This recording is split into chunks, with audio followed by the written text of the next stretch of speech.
என் பிள்ளைகளுக்கு சொல்லுவேன், வண்டி நிறைய குப்பைனாலும் வண்டி நிறைய யாரும் நெருப்படுத்திட்டு போகிறதில்ல. ஒரு தீக்குச்சி ஒரு தீப்பெட்டி தான். நீங்கள் ஒவ்வொருவரும் தீக்குச்சி கொளுத்தி விடுங்க, பற்றி எரியும், ஒன்றும் இல்லை. புரட்சி என்பது ஒவ்வொரு மனிதனின் காலடிக்கு கீழே காய்ந்த சருகுகளாக காத்து கிடக்கிறது ஒரு தீக்குச்சியின் உரசலுக்காக. அதனால் பற்ற வச்சு விடுங்க. இந்த இதுகளையெல்லாம் தாண்டி வெல்வதற்குல்ல, அதுதான் புரட்சி, அதுதான் புரட்சி. என் அருமை உடன் பிறந்தார்களுக்கு, என் பேரின சொந்தங்களுக்கு சொல்லுவேன், இது தற்காலிக ஒரு பின்னடைவு தான். 7 அடி முன்னோக்கி பாய ஒரு நீளம் தாண்டுகிறவன் 70 அடி பின்னோக்கி இருந்து ஓடி வர்றான். 7 அடி தாண்டத்தான் 70 அடி பின்னோக்கி போய் ஓடி வர்றான். இப்போ நம்ம கொஞ்சம் பின்னாடி போயிருக்கோம். 8 அடியிலிருந்து 4 அடி பின்னாடி வந்திருக்கோம். எதற்காகனா 40 அடி தாண்டுவதற்கு. அதை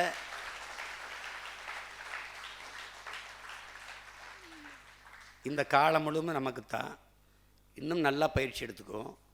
நமக்கு நோக்கம் சரியாக இருக்குது, தெளிவாக இருக்குது, பாதை தெளிவாக இருக்குது, பயணம் தெளிவாக இருக்குது, உழைப்பு கடுமையாக இருக்குது, வெற்றி உறுதியாக இருக்குது, பயண தூரம் கொஞ்சம் அதிகமாக இருக்குது, சற்று அதிகமாக இருக்குது.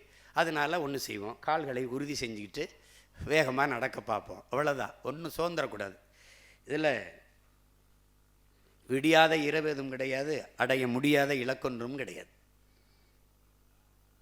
அன்னைக்கு சொன்னது தான். ஒவ்வொரு இரவும் நல்லா கவனிச்சுக்கணும், ஒவ்வொரு இரவும் ஒரு புதிய விடியலை தயாரித்து கொண்டிருக்கிறது. ஒவ்வொரு தோல்வியும் மகத்தான வெற்றியை தயாரித்து கொண்டிருக்கிறது. அதனால் பொறுமையும் ஒருவித போர்தான் என்கிறான் மாசேத்துங். மிகுதியான் மிக்கவை செய்தாரை தந்தம் தகுதியால் வென்று விடலுங்கிறான் நம்முடைய வள்ளுவ பெருமகனார் தன் மறையிலே. அதுபோல் நம்முடைய தலைவர் பொறுமையின் மரத்தின் வேர் மிக கசப்பாக இருக்கும், அதன் கனி எப்போதும் தித்திப்பாக இருக்குங்கிறார். இப்போ நம்ம பொறுமையாக இருக்கிறது கொஞ்சம் கசப்பாக இருக்கும். அது என்ன, அதனால் இந்த பொறுமையும் ஒரு வித போர் தான். இனிமேல் பேசுகிறதுக்கு ஒன்றும் இல்லை, நிறைய பேசிட்டோம். அதனால் இனி அமைதியாக இருந்து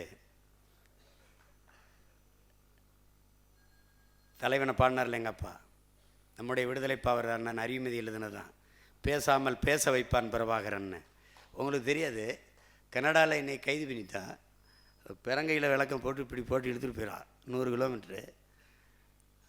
அப்போ கூட்டிகிட்டு போய் விசாரிச்சுட்டு திருப்பி என்னை விண்ணூர்தி நிலையத்தில் டிப்போர்ட் பண்ணி திருப்பி அனுப்புகிறான். 10 ஆண்டுக்கு வரக்கூடாதுன்னு. சரி சரி அனுப்பி விட சீக்கிரன்னுட்டேன். கொண்டு வந்து ஒரு இருட்டு 1/2 கிலோ உள்ள தள்ளிட்டாப்புல, மூடிட்டாப்புல, முன்னாடி விலங்க போட்டாப்புல. இப்போ பாவம் பார்த்து முன்னாடி போட்டாப்புல. அப்போ இருட்டார ஒன்றும் இல்லை, ஒரு வெளிச்சமில்லை, ஒன்றும் இல்லை, ஒரு இது மாதிரி இருந்தது, சிமெண்ட் இது. அப்போ இந்த பாட்டு தான், பேசாமல் பேச வைப்பான் பிரபாகரன். ஓடி அந்த கதவை, are you okay, are you okay, okay okay நான் பாடிக்கிட்டே இருந்தேன். அது மாதிரி அவன் பேச மாட்டான், ஆனால் உலகம் பூரா அவனை பற்றி பேசும். இனிமேல் நம்ம பேச மாட்டோம், நம்மளை பற்றி எல்லாரும் பேசுவான். நீங்கள் கவலையே படாமல் இருங்க. தம்பி, எத்தனை நாளைக்கு தம்பி நெருப்பை குப்பையை போட்டு மூட முடியும்?